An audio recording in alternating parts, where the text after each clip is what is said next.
Welcome back to Dhansa's world. ഇന്ന് നമുക്ക് അരിയൊന്നും അരക്കാണ്ട് നല്ല സൂപ്പർ സോഫ്റ്റ് ആയിട്ടുള്ള ഒരു ദോശ ഉണ്ടാക്കിയാലോ. അതുപോലെ തന്നെ നല്ല ക്രിസ്പി ആയിട്ടുള്ള ഒരു ദോശയാണിത്.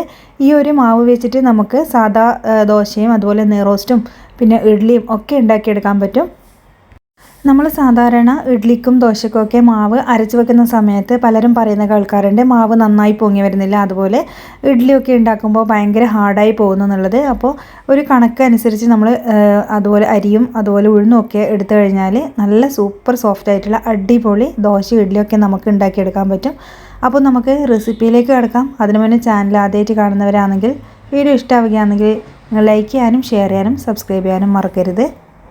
അപ്പോൾ നമ്മൾ അടിപൊളി ദോശ ഉണ്ടാക്കാൻ വേണ്ടിയിട്ട് ഞാനിവിടെ ഒരു ബൗളിലേക്ക് ഒരു അര കപ്പ് ഉഴുന്നെടുത്തിട്ടുണ്ട്. മുഴുവനായിട്ടുള്ള ഉഴുന്നുണ്ടെങ്കിൽ അതെടുക്കുന്നതായിരിക്കും കൂടുതൽ നല്ലത്. അപ്പോൾ നല്ല സോഫ്റ്റ് ആയിട്ടുള്ള ദോശയൊക്കെ നമുക്ക് ഉണ്ടാക്കിയെടുക്കാൻ പറ്റും. അതുപോലെ തന്നെ ഇതിലേക്ക് ഒരു 1/4 ടീസ്പൂൺ അളവിൽ ഉലുവ ചേർത്ത് കൊടുക്കുന്നുണ്ട്.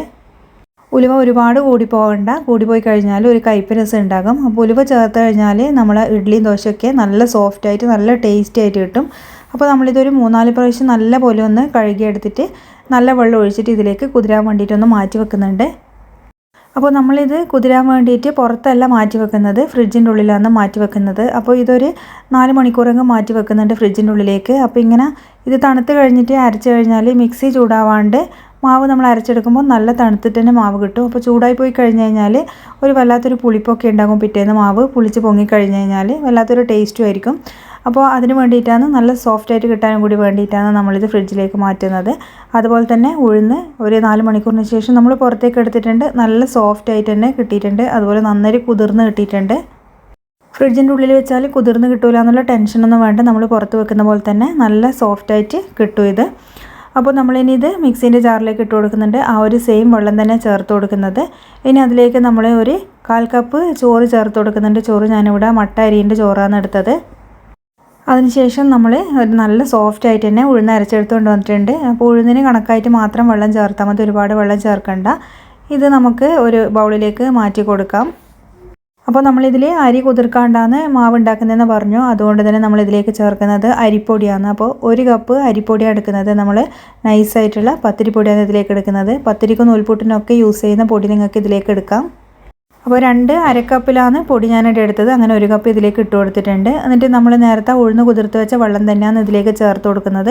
എന്നിട്ട് ഒരു സ്പൂൺ വെച്ചിട്ട് നമുക്കൊന്ന് ഇളക്കി കൊടുക്കാം. അപ്പോൾ ഇളക്കി കൊടുത്തിട്ടില്ലെങ്കിൽ നമ്മൾ വെള്ളം ഒഴിച്ചിട്ട് ഇത് മിക്സിയിൽ അരക്കുന്ന സമയത്ത് മിക്സി കേടാവാനുള്ള ചാൻസ് ഉണ്ട്.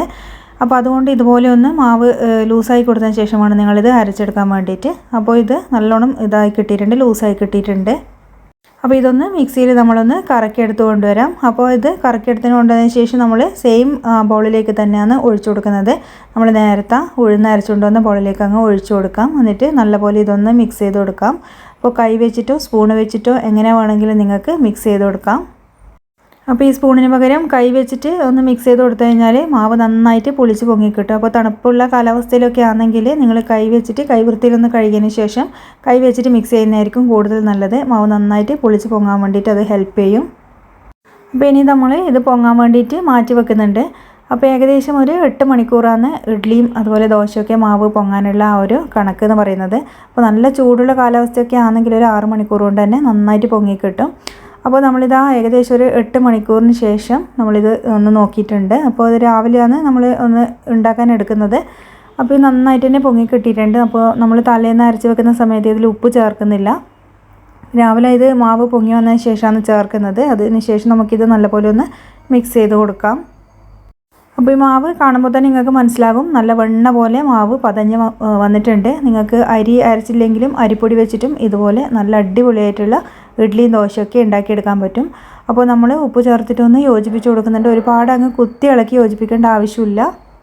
അപ്പോൾ ഇനി ഈ ഒരു സമയം തന്നെയാണ് നമ്മൾ ദോശ ചുട്ടെടുക്കുന്നത്. നിങ്ങൾക്ക് ടൈം ഉണ്ടെന്നുണ്ടെങ്കിൽ ഒരു 10-20 മിനിറ്റ് ഒന്ന് മാറ്റി വെച്ച് കഴിഞ്ഞാൽ മാവ് കുറച്ചും കൂടി ഒന്ന് പൊങ്ങിക്കിട്ടും. എല്ലാം കൂടി മിക്സ് ചെയ്തതിന് ശേഷം ഒരു 10 മിനിറ്റ് മാറ്റി വെച്ചാൽ മതിയാകും.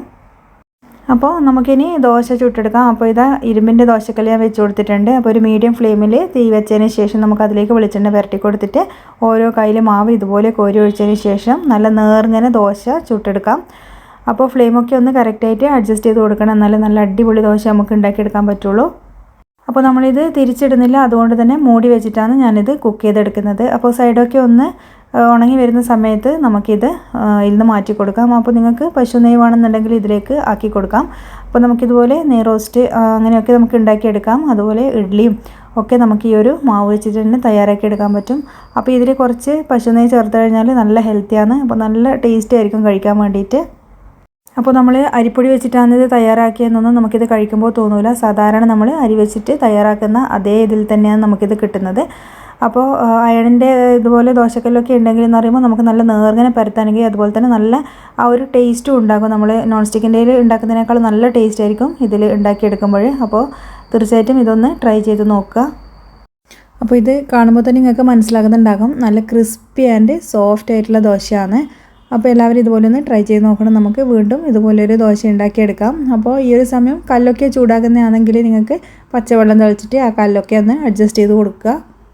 എന്നിട്ട് വീണ്ടും എണ്ണ പുരട്ടിയതിന് ശേഷം നമുക്ക് നല്ല അടിപൊളിയായിട്ടുള്ള ദോശ ഒന്ന് പരത്തിയെടുക്കാം. അപ്പോൾ കല്ലിൻ്റെ ചൂടൊന്നും ഒരു കറക്റ്റ് അല്ലെങ്കിൽ നമുക്ക് ഈ മാവ് ഇതുപോലെ ആയി കിട്ടൂല. അപ്പോൾ നമ്മൾ മാവ് ഇങ്ങനെ പരത്തിയെടുക്കുന്ന സമയത്ത് ഉരുണ്ട് പോകും. അപ്പോൾ ഈ തീ ഒന്ന് കുറച്ച് കുറഞ്ഞിട്ടുണ്ടായിരുന്നു, അതുകൊണ്ടാണ് ഈ ഒരു സമയത്ത് ആ ഒരു ദോശ ഒന്ന് പരത്തുന്നത് ശരിയല്ലാണ്ട് നിന്നത്. അപ്പോൾ ഫ്ലെയിം ഒരിക്കലും കുറച്ച് വെക്കരുത്. ആ ഒരു മീഡിയം ഫ്ലെയിമിൽ തന്നെ അഡ്ജസ്റ്റ് ചെയ്ത് വെച്ചിട്ട് വേണം നിങ്ങൾ തയ്യാറാക്കാൻ വേണ്ടിയിട്ട്. ഒരുപാട് അങ്ങ് ചൂട് കൂടുന്നതെന്ന് തോന്നുകയാണെങ്കിൽ നിങ്ങൾക്ക് ആ ഒരു പച്ചവെള്ളമൊക്കെ തളിച്ചിട്ട് അഡ്ജസ്റ്റ് ചെയ്ത് കൊടുത്താൽ മതിയാകും. അപ്പോൾ ഈ ഒരു ദോശ തിരിച്ചിട്ടിട്ട് കഴിക്കാനും നല്ല ക്രിസ്പി ആയിട്ട് രണ്ട് ഭാഗവും ക്രിസ്പി ആക്കിയിട്ട് കഴിക്കാനും നല്ല ടേസ്റ്റ് തന്നെയാണ്. അപ്പോൾ എനിക്ക് അങ്ങനെ ഇഷ്ടമില്ലാത്തതുകൊണ്ട് മാത്രമാണ് ഞാനിത് മൂടി വെച്ചിട്ട് കുക്ക് ചെയ്തിട്ട് ഉണ്ടാക്കുന്നത്. അപ്പോൾ നമുക്ക് ഇഡ്ഡലിൻ്റെയും ദോശേൻ്റെയും കൂടെ കഴിക്കുന്ന ഏത് കറി വെച്ചിട്ടും നമുക്കിത് കഴിക്കാൻ പറ്റും. അപ്പോൾ അരി നിങ്ങൾ കുതിർക്കാൻ മറന്നു പോയിട്ടുണ്ടെങ്കിൽ തീർച്ചയായിട്ടും നിങ്ങൾക്കിത് തയ്യാറാക്കി നോക്കാം.